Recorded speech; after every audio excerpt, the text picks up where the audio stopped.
Okay, we've got some breaking injury news from Newcastle, and deadline day signing Yoane Wissa will not be fit to face Wolves tomorrow. Eddie Howe has just been speaking at his news conference ahead of that match. Let's hear from him now. This is the first time we've been able to speak to you since Yoane Wissa arrived.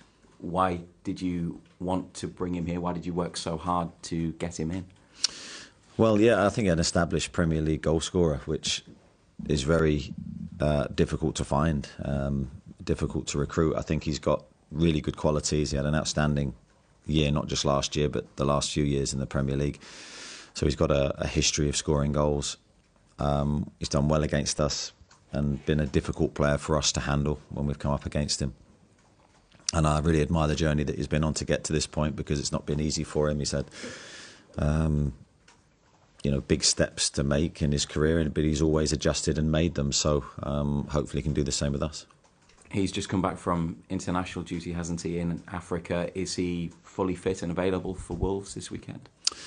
Unfortunately not, no. So he won't make this game. So I saw him for the first time yesterday. He's feeling the effects of the injury sustained just before he came off. So we're going to have to see how he is. What about Nick Voltemade, who you brought in before Leeds, but he couldn't play? He has trained with you this week, hasn't he? Is he okay for Wolves? Yeah, he's fine. He's trained well. Been really, really pleased with how he's looked in the first couple of days. Yeah, a big change for him, big opportunity for him as well. I think he's got a great nature, a great character. He's very calm. He's gone straight into our training and not looked out of place, showed his qualities. So, yeah, really pleased with how he settled in. Thanks, Razor. Pete? Eddie, great to see you. Hey. I'll start with some brilliant news. This is probably the last time we'll ever have to speak about the transfer window today, so absolutely brilliant. Now the dust settled, how do you reflect on the summer as a whole from a transfer point of view? Yeah, a lot happened. I mean, I think I always say the same in transfer windows. You can make snap judgments once the signings are initially made, but time always is the best judgment of that. And I think we will see how this is viewed as we move forward. My gut feel and the initial reaction is it's been, in terms of the incomings, very strong.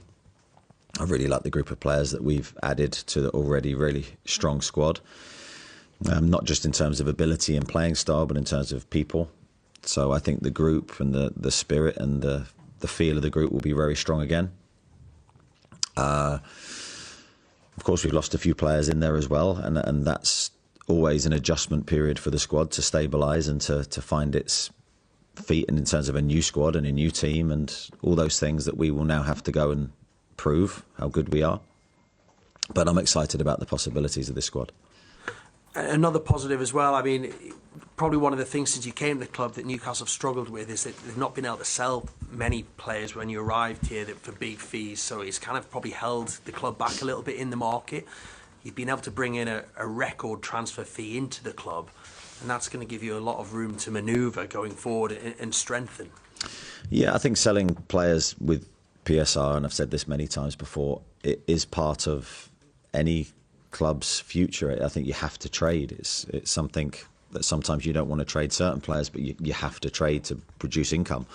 We've certainly been in that position for a long time, and unfortunately, it's well documented, we sold a couple of players that we didn't want to historically for PSR reasons. We hope to be in a position where we don't have to make those type of decisions again. So yeah, I think you just want to make football-based decisions, not financial decisions that you're forced to make. So I think that's the key for us.